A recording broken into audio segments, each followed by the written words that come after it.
ভালো দৃষ্টান্ত রেখেই 2-2.5 মাসের মধ্যে বিদায় নিতে চায় সরকার। অতি সংস্কারে রাষ্ট্র কাঠামো দুর্বল হবে শঙ্কা আইন উপদেষ্টার। অতিরিক্ত সংস্কার যেটা আমি নিতে পারি না, সেরকম সংস্কার করতে গিয়ে আমি রাষ্ট্র কাঠামোকে দুর্বল করে ফেলি কিনা সেটাও আপনাদের চিন্তা করতে হবে। জনগণের সেবার কথা বলে, তাহলে এইগুলি সংস্কার। ক্ষমতায় এলে গণমাধ্যম সংস্কারকে অগ্রাধিকার দিবে বিএনপি, মন্তব্য ফখরুলের। সুষ্ঠু নির্বাচন আয়োজনে সরকারের উপর আস্থা আছে দলটির। প্রথমবারের মতো পোস্টাল ব্যালটে ভোট দেবেন প্রবাসীরা, মাত্র 4 দিনেই নিবন্ধন 20,000। চ্যালেঞ্জিং বলছেন বিশ্লেষকরা।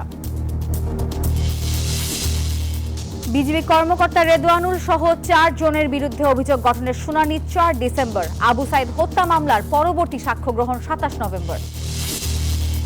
মানিকগঞ্জে বাউল শিল্পীর অনুসারীদের সংঘর্ষের পর থমথমে এলাকা, বাউলের বাড়িতে পুলিশ ও ভক্তদের পাহারা।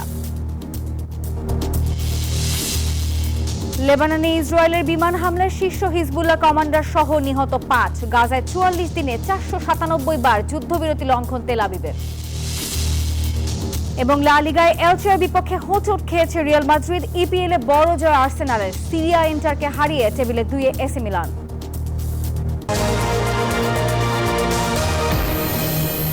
স্বাগত নিউজ 24 সংবাদে, আপনাদের সঙ্গে আছি আমি নাফিসা হক। এতক্ষণ দেখছিলেন বিআরবি কেবল সংবাদ শিরোনামগুলো। যাচ্ছি পুরো খবরে। দেশের সব পরিবর্তন বা সংস্কার আইনের মাধ্যমেই হয়েছে বলে মন্তব্য করেছেন আইন উপদেষ্টা আসিফ নজরুল। তার মতে সংস্কার মানে শুধু সংবিধানের সংস্কার নয়, আর অতিরিক্ত সংস্কার করতে গিয়ে রাষ্ট্র কাঠামোকে দুর্বল করে ফেলা কিনা তাও চিন্তা করতে হবে, এমনটি অভিমত তার। আর পরিবেশ উপদেষ্টা সৈয়দা রিজওয়ানা হাসান বলেছেন, নির্বাচিত প্রতিনিধিদের কাছে দায়িত্ব দিয়ে ভালো দৃষ্টান্ত রেখেই যেতে চায় অন্তর্বর্তী সরকার। জুলাই অভ্যুত্থানে শেখ হাসিনা পতনের পর 8 আগস্ট শপথ নেয় অন্তর্বর্তী সরকারের উপদেষ্টা পরিষদ। সংস্কার ও নির্বাচন ইস্যুতে সরকারের অবস্থান নিয়ে 18 মাস বাড়তে থাকে রাজনৈতিক টানাপোড়েন। সভা, সেমিনার আর সংবাদ সম্মেলনে এসব প্রশ্নে বারবার বিদ্ধ হন সরকারের উপদেষ্টারা। সোমবার রাজধানীতে এক অনুষ্ঠানে আইন উপদেষ্টা আসিফ নজরুল বলেন, এ পর্যন্ত আইন মন্ত্রণালয়ের 21টি জায়গায় সংস্কার করা হয়েছে। দাবি করেন, বাংলাদেশের সব পরিবর্তন বা সংস্কার আইনের মাধ্যমেই হয়েছে। তবে অতিরিক্ত সংস্কার করতে গিয়ে রাষ্ট্র কাঠামোকে দুর্বল করে ফেলা হয় কিনা তাও চিন্তা করতে হবে। এটা হচ্ছে জাস্ট আপনার শুধু মামলা দায়ের করা না, নথি ব্যবস্থাপনা আছে, শুনানি আছে, রায় আছে, সবকিছু অনলাইনে হয়ে যাবে। এটাকে আমরা একটা পেপারলেস কোর্টও বলতে পারি। এটাতে যে ভোগান্তি কমবে, সময় বাঁচবে, দুর্নীতি কমবে, খরচ কমবে, এটা নিয়ে আমাদের কারো কোনো সন্দেহ নেই। সোমবার ঢাকা মহানগর দায়রা জজ আদালতে পারিবারিক আদালত কার্যক্রম উদ্বোধন অনুষ্ঠানে তিনি এমন মন্তব্য করেন। অনুষ্ঠানে আরো বক্তব্য রাখেন পরিবেশ উপদেষ্টা সৈয়দা রিজওয়ানা হাসান। বলেন, 2-2.5 মাসের একটা বড় ভালো দৃষ্টান্ত রেখে বিদায় নিতে চায় সরকার। নারী জাতির জন্য যারা নির্যাতিত এবং নানান অবিচারের শিকার, এবং যে সমস্ত শিশুরা পারিবারিক সহিংসতা এবং বিদ্বেষের শিকার, তাদের জন্য আসলে অনেক বড় একটা বিচারের বার্তা নিয়ে এসেছে। মূলত পাইলট প্রকল্প হিসেবে ঢাকা ও চট্টগ্রাম আদালতে এই পারিবারিক আদালত চালু করা হয়েছে। এতে ভুক্তভোগীরা অনলাইনেই মামলা করতে পারবে। পুরো বিচার প্রক্রিয়া সম্পন্ন হবে অনলাইনেই। নাইম আলচিকো, নিউজ 24, ঢাকা। গত 15 বছর অনেক সাংবাদিক নিজ উদ্যোগে ফ্যাসিবাদ সমর্থন করেছেন বলে মন্তব্য করেছেন বিএনপি মহাসচিব মির্জা ফখরুল ইসলাম আলমগীর। জানান, নিজেদের মধ্যে বিভক্তির কারণেই সাংবাদিকরা বিভিন্ন রাজনীতিকদের পকেটে ঢুকে যান। দুপুরে গণমাধ্যম সংস্কার কমিশনের সুপারিশ নিয়ে আয়োজিত এক মত বিনিময়ে এসব মন্তব্য করেন বিএনপি মহাসচিব মির্জা ফখরুল ইসলাম আলমগীর। বিএনপি সবসময় গণমাধ্যমের উন্নয়নের জন্য কাজ করেছে উল্লেখ করে তিনি বলেন, রাষ্ট্র পরিচালনার দায়িত্ব পেলে ব্রডকাস্ট জার্নালিস্ট সেন্টারের দাবিগুলো অগ্রাধিকারের ভিত্তিতে দেখা হবে।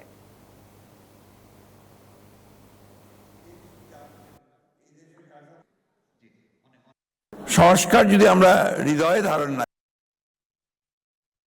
না করি, মনের মধ্যে না নেই, পরিবর্তন করতে না চাই, তাহলে এইভাবে সংস্কার কতটুকু সম্ভব হবে আমি জানি না। এই দেশ যা, এই দেশের কাঠামো যা, এই দেশের আমরা যারা সরকারে আছে বা সরকারি নেই, বিরোধী দলে আছি, যারা সাংবাদিক করছি, সব মিলিয়ে কিন্তু আমরা। বিএনপি বিশ্বাস করে প্রধান উপদেষ্টা একটি সুষ্ঠু নির্বাচন আয়োজন করতে পারবেন, এমন মন্তব্য করেছেন দলটির সিনিয়র যুগ্ম মহাসচিব রুহুল কবির রিজভী। দুপুরে জাতীয় প্রেস ক্লাবের সামনে এমপিও ভুক্তর দাবিতে নন এমপিও শিক্ষকদের চলমান আন্দোলনে অংশ নিয়ে এই কথা বলেন তিনি। এ সময় নন এমপিও শিক্ষকদের দাবিকে শতভাগ ন্যায়সঙ্গত জানিয়ে আন্দোলনের সাথে একাত্মতা প্রকাশ করেন রিজভী। এ সময় বর্তমান অন্তর্বর্তী সরকারের সমালোচনা করে তিনি বলেন, এই সরকারের আচরণে মনে হয় তার গরিব শিক্ষকদেরকে দেশের নাগরিক মনে করেন না। এদিকে বিগত 23 দিন ধরে নন এমপিও শিক্ষা প্রতিষ্ঠান এমপিও ভুক্তির দাবিতে আন্দোলন করছেন শিক্ষকরা।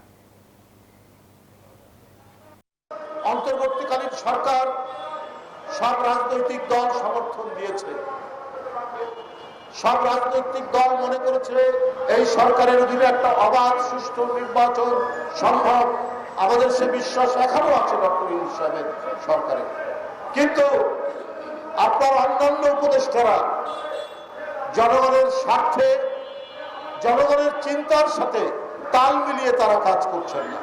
প্রথমবারের মতো পোস্টাল ব্যালটে ভোট দিতে মুখিয়ে রয়েছেন প্রবাসী ভোটাররা। মাত্র 4 দিনে পোস্টাল বিডি অ্যাপে নিবন্ধন করেছেন প্রায় 20,000 প্রবাসী। এ নিয়ে বিশ্লেষকরা বলছেন, প্রবাসীদের কাছে ব্যালট পৌঁছানো এবং শেষ মুহূর্তে যদি প্রার্থিতা বাতিল হয়, এই পদ্ধতিতে ভোট গ্রহণ চ্যালেঞ্জিং হতে পারে। নিবন্ধন বাড়াতে ব্যাপক প্রচার প্রচারণা জরুরি বলেও মনে করছেন তারা। শাহ আলী জয়কে সাথে নিয়ে রিশাদ হাসান জানাচ্ছেন বিস্তারিত।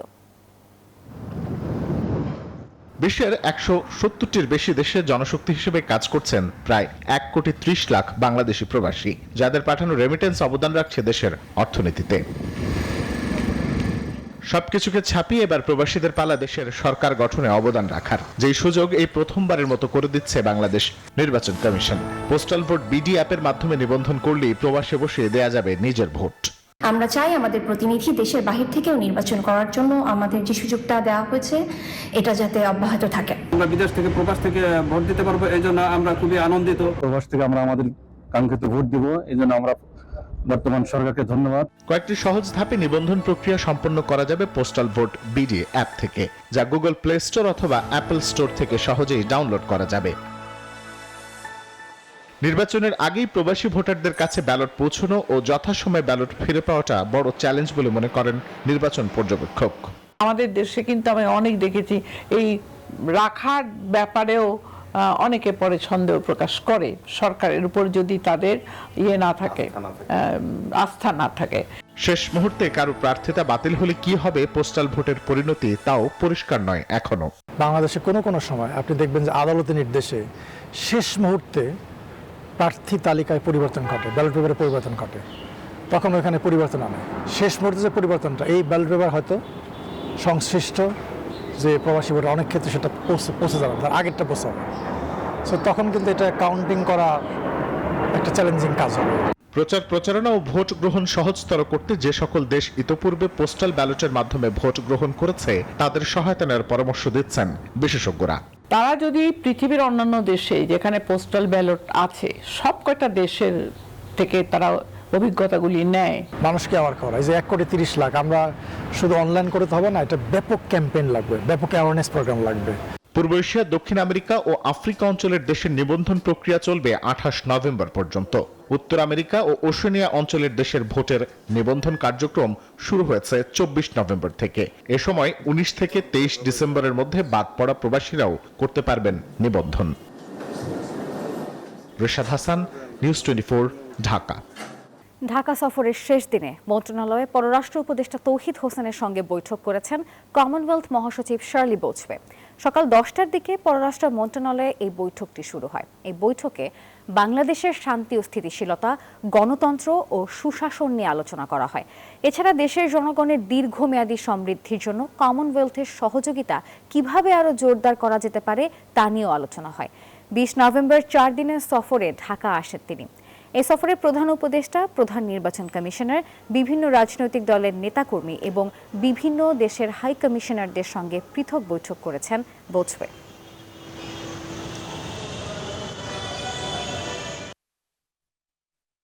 2 দিনের রাষ্ট্রীয় সফর শেষে ঢাকা ছেড়েছেন ভুটানের প্রধানমন্ত্রী শেরিং টোবগে। সকালে তিনি ঢাকা ত্যাগ করেন।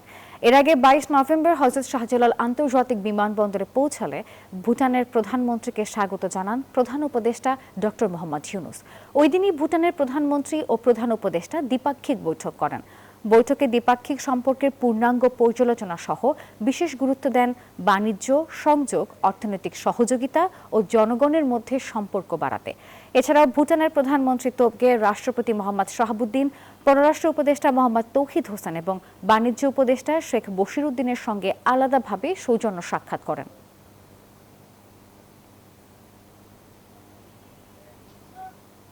জুলাই আগস্টে রামপুরে 28 জনকে হত্যার অভিযোগে মানবতাবিরোধী অপরাধের মামলায় বিজিবির লেফটেন্যান্ট কর্নেল রেদওয়ানুল ইসলাম, সাবেক মেজর মোহাম্মদ রাফাত বিন আলম, খিলগাঁওয়ের সাবেক এডিসি রাশেদুল ও সাবেক ওসি মশিউর রহমানের বিরুদ্ধে অভিযোগ গঠনের শুনানি 4 ডিসেম্বর নির্ধারণ করেছে ট্রাইব্যুনাল।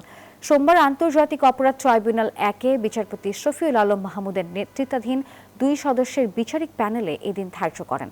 এদিন সকালে বিজিবির লেফটেন্যান্ট কর্নেল রেদওয়ানুল ও রাফাত বিন আলমকে ট্রাইব্যুনালে হাজির করা হয়। বাকি 2 জন পলাতক রয়েছেন, তাদের পক্ষে স্টেট ডিফেন্স নিয়োগ দিয়েছে ট্রাইব্যুনাল। অপরদিকে ট্রাইব্যুনাল 2-এ জুলাই শহীদ আবু সাইদ হত্যা মামলায় বেগম রোকেয়া বিশ্ববিদ্যালয়ের সাবেক ভিসি সহ 30 জনের বিরুদ্ধে পরবর্তী সাক্ষ্য গ্রহণ 27 নভেম্বর ধার্য করেন ট্রাইব্যুনাল। এছাড়া চানখারপুলের শিক্ষার্থী শাহরিয়ার খান আনাস সহ 6 জনকে হত্যা মামলায় তদন্ত কর্মকর্তাকে জেরা করছেন আসামি পক্ষের আইনজীবীরা।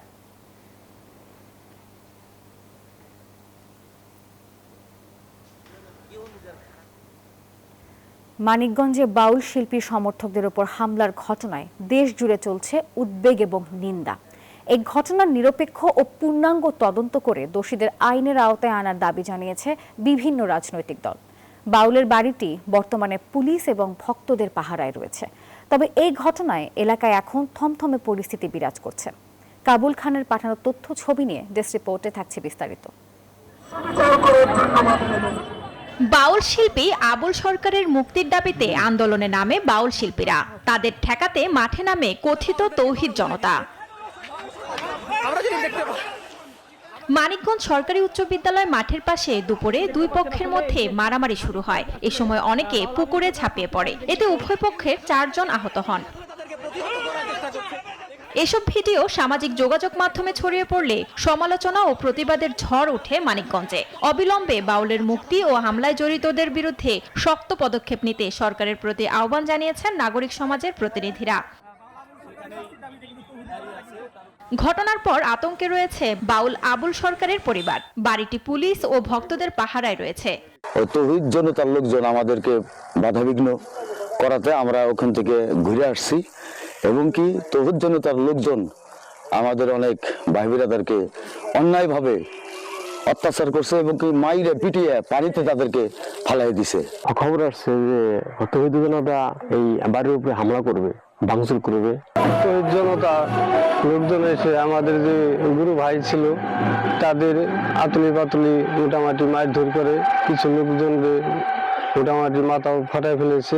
বর্তমানে এলাকায় পরিস্থিতি স্বাভাবিক রয়েছে বলে জানায় পুলিশ। পুলিশ সুপার মহোদয়ের নির্দেশে অফিসার ইনচার্জ সাটুরিয়া থানা এবং সদর সার্কেল মহোদয়ের নির্দেশে আমরা এখানে বাড়িতে নিরাপত্তা ডিউটিতে আসি। আশেপাশে কোনো সমস্যা নেই, স্বাভাবিকই আছে। মানিকগঞ্জে বাউল শিল্পীর সমর্থকদের উপর হামলার ঘটনায় দেশ জুড়ে চলছে উদ্বেগ ও নিন্দা। এই ঘটনার নিরপেক্ষ ও পূর্ণাঙ্গ তদন্ত করে দোষীদের আইনের আওতায় আনার দাবি জানিয়েছে বিভিন্ন রাজনৈতিক দল। Desk report, news 24। একাধিক সক্রিয় ফল্ট লাইনের উপর অবস্থান করায় সিলেটকে ডেঞ্জার জোন হিসেবে বিবেচনা করেন বিশেষজ্ঞরা। গত কয়েক বছরে বহুবার ভূমিকম্পে কেঁপে উঠেছে সিলেট, তবুও কোনো দীর্ঘমেয়াদী প্রস্তুতি কিংবা সমন্বিত পরিকল্পনা নেই। গবেষণায় দেখা গেছে খোদ সিলেট মহানগরী অসংখ্য ভবন ভূমিকম্পের উচ্চমাত্রার ঝুঁকিতে রয়েছে। ক্ষয়ক্ষতি এড়াতে অবিলম্বে কার্যকর এবং দীর্ঘমেয়াদী উদ্যোগ গ্রহণের দাবি নগরবাসীর। সিলেট থেকে নাজাত আহমেদ পুরকায়স্থের রিপোর্ট থাকছে বিস্তারিত, আর ছবি তুলেছেন সেলিম হাসান। গত কয়েক বছরে যে ভূমিকম্পগুলো সংগঠিত হয়েছে তার অন্তত 11টির উৎপত্তি স্থল সিলেট অঞ্চলেই ছিল। বারবার ভূমিকম্প হওয়ার অর্থ এই অঞ্চলের ফল্ট লাইনগুলো সক্রিয় রয়েছে। গত শুক্রবার ঢাকা সহ আশেপাশের এলাকায় ভূমিকম্পে বেশ কিছু ভবনের ক্ষতির পর নতুন করে আলোচনায় আসে সিলেটের ভূমিকম্প ঝুঁকি। সম্প্রতি সিলেট নগরের ৪২টি ওয়ার্ড জুড়ে প্রায় ৮০ বর্গ কিলোমিটার এলাকায় জরিপ চালান গবেষকরা। সেই জরিপ বলছে নগরের ৭৮% বহুতল ভবনই ভূমিকম্প ঝুঁকিতে রয়েছে। এর মধ্যে ৬৬% উচ্চমাত্রা ঝুঁকিপূর্ণ। এর মাঝে ৫৩% ভবনের পরিকল্পনা বা নকশায় রয়েছে ত্রুটি।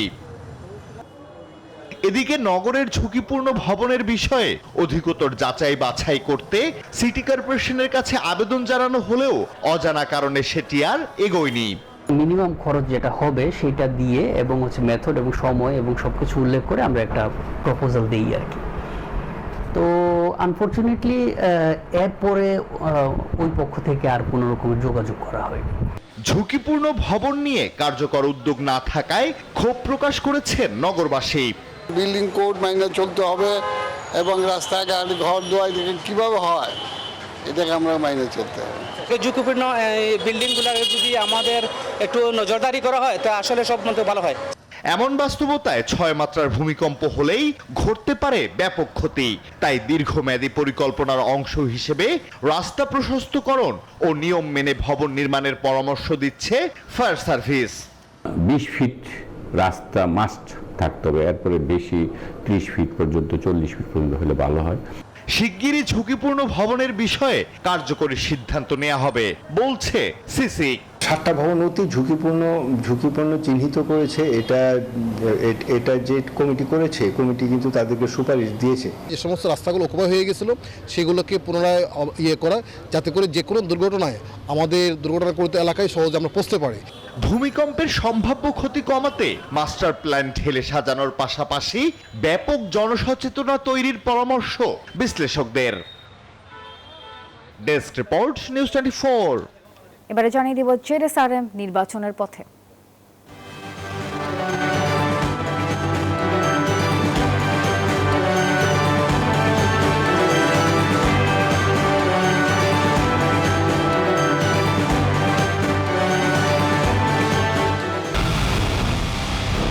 পুরো দেশের মুখে হাসি ফোটাতে নিজেকে হতে হয় স্ট্রং, আর মনোবল হতে হয় স্পার্ক জিরো। জেডএসআরএম 25 বছরের পথ চলায় নিরাপদে রাখার প্রত্যয়ে। নির্বাচন আর গণভোট একসাথে করার কারণে খরচ বাড়বে। তফসিল ঘোষণার পর নির্বাচন কমিশনের চাহিদার ভিত্তিতে বরাদ্দ দেওয়া হবে বলে জানিয়েছেন অর্থ উপদেষ্টা সালেহউদ্দিন আহমেদ। সকালে ক্রয় সংক্রান্ত উপদেষ্টা পরিষদের বৈঠক শেষে তিনি বলেন, চ্যালেঞ্জ হলেও একই দিনে নির্বাচন আর গণভোট করতে হবে নির্বাচন কমিশনকে। পৃথিবীর বিভিন্ন দেশে এভাবেই হয়। উপদেষ্টা আরও বলেন, ডিসেম্বর শেষের দিকে রিভাইজ বাজেট দেয়া হবে। নির্বাচনের বাজেট শিডিউল ঘোষণার পর চূড়ান্ত হবে। রাজনৈতিক সরকার ছাড়া শুধু প্রশাসন দিয়ে চালের বাজার স্থিতিশীল রাখা সম্ভব নয় বলেও মন্তব্য করেছেন তিনি। জানিয়েছেন, চালের দাম যেন না বাড়ে সেজন্য আমদানির ব্যাপারে সিদ্ধান্ত হয়েছে। নির্বাচনের জন্য, গণভোটের জন্য যে প্রয়োজনীয় যে ব্যয় বাড়বে, ওখানে তো আপনার লোকবল রাখবে, তাই না, সিকিউরিটি। এটা আমরা বলেছি ওপেন। আমাদের বাজেটটা এখন আমরা রিভাইজ করছি, কিন্তু নির্বাচনের বাজেটটা আমরা এখন ওই অন্য মন্ত্রণালয়ের বাজেটটা লাস্ট ডেট দিয়েছি যে এত তারিখের মধ্যে আপনারা বলে দেন, কারণ ডিসেম্বর আমরা বাজেটটা রিভাইজ করব। দেশে নারীর প্রতি সহিংসতা কমেনি, বরং বেড়েছে, এমনটি মনে করছেন মহিলা ও শিশু বিষয়ক উপদেষ্টা শারমিন মুর্শিদ। আন্তর্জাতিক নারী নির্যাতন প্রতিরোধ পক্ষ উদযাপন উপলক্ষে সচিবালয়ের সংবাদ সম্মেলনে তিনি এসব কথা বলেন। উপদেষ্টা আরও বলেন, দায়িত্ব নেয়ার পর বেশ কিছু উদ্যোগ নেওয়া হয়েছে।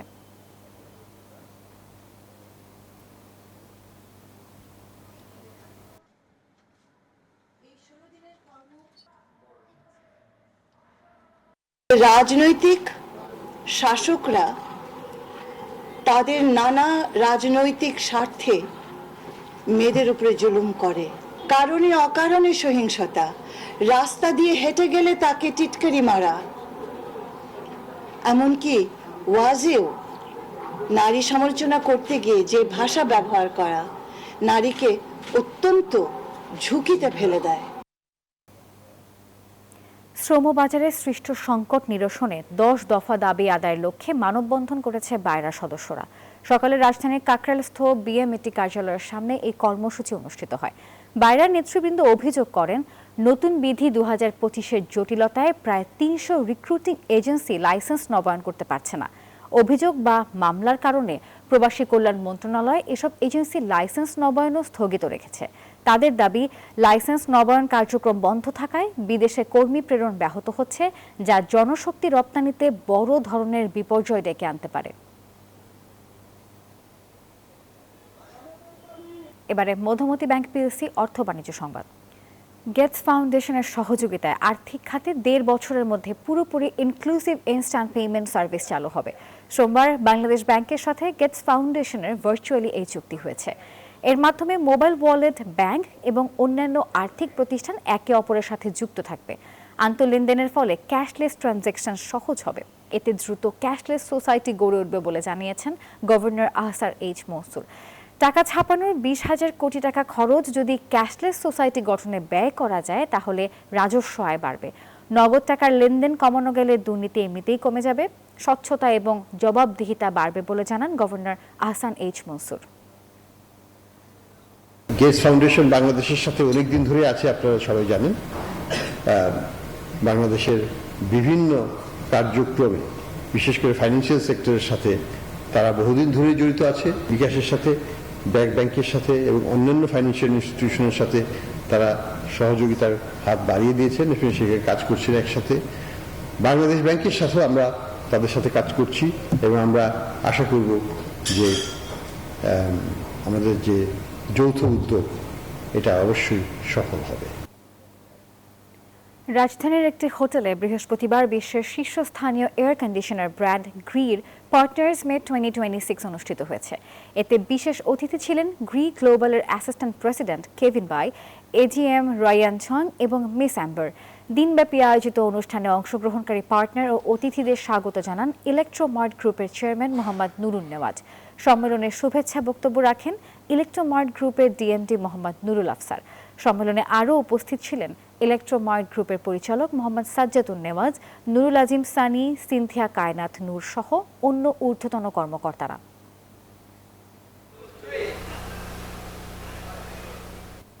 রাজধানীর বিজয় সরণিতে নতুন আঙ্গিকে আনুষ্ঠানিকভাবে যাত্রা শুরু করল মিনিস্টার মাইওয়ান গ্রুপের ফ্ল্যাগশিপ শোরুম মিনিস্টার গ্যালারি। প্রধান অতিথি হিসেবে উপস্থিত থেকে শোরুমটি উদ্বোধন করেন প্রতিষ্ঠানের উপব্যবস্থাপনা পরিচালক মোহাম্মদ হুমায়ুন কবির। উদ্বোধনী অনুষ্ঠানে অন্যদের মধ্যে উপস্থিত ছিলেন মিস্টার মাইওয়ান গ্রুপের শোরুম চ্যানেলের পরিচালক Mohammad Mahmudur Rahman Khan, corporate সেলসের director colonel অবসরপ্রাপ্ত মোহাম্মদ মাহবুবুর রহমান, অ্যাকাউন্টস অ্যান্ড ফাইন্যান্সের সহকারী পরিচালক মীর মোস্তাকির রহমান সহ প্রতিষ্ঠানের ঊর্ধ্বতন কর্মকর্তারা।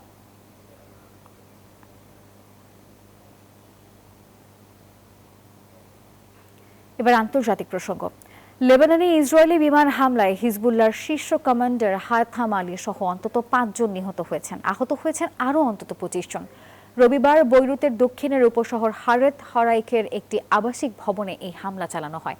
খবরটি নিশ্চিত করে ইসরায়েলি প্রধানমন্ত্রী বেনিয়ামিন নেতানিয়াহু হুঁশিয়ারি দেন, হিজবুল্লাহকে তার বাহিনী পুনর্গঠন করতে দেয়া হবে না। অন্যদিকে গাজায় যুদ্ধবিরতি শুরুর পর 44 দিনে ইসরায়েল প্রায় 500 বার চুক্তি লঙ্ঘন করেছে বলে অভিযোগ উঠেছে। এ সময় 3 শতাধিক বেসামরিক নাগরিক নিহত হন। যুদ্ধবিরতি ভঙ্গের জন্য একে অপরের উপর পাল্টা দোষারোপ করছে ইসরায়েল এবং হামাস।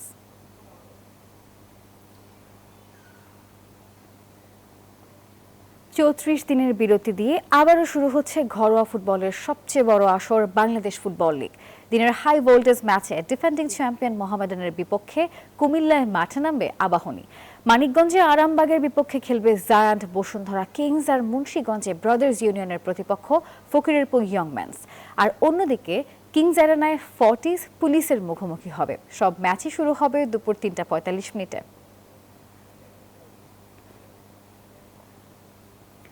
লা লিগায় এলচের বিপক্ষে উজ্জীবিত পারফরমেন্সে স্মরণীয় এক জয়ের সম্ভাবনা জাগালেও শেষ পর্যন্ত কোনো মতে হার এড়িয়েছে রিয়াল মাদ্রিদ। অন্যদিকে সিরিয়া মিলান ডার্বিতে ইন্টারকে হারিয়ে পয়েন্ট টেবিলের 2-এ উঠে এসেছে এসি মিলান। আর ইপিএলে বড় জয় পেয়েছে আর্সেনাল।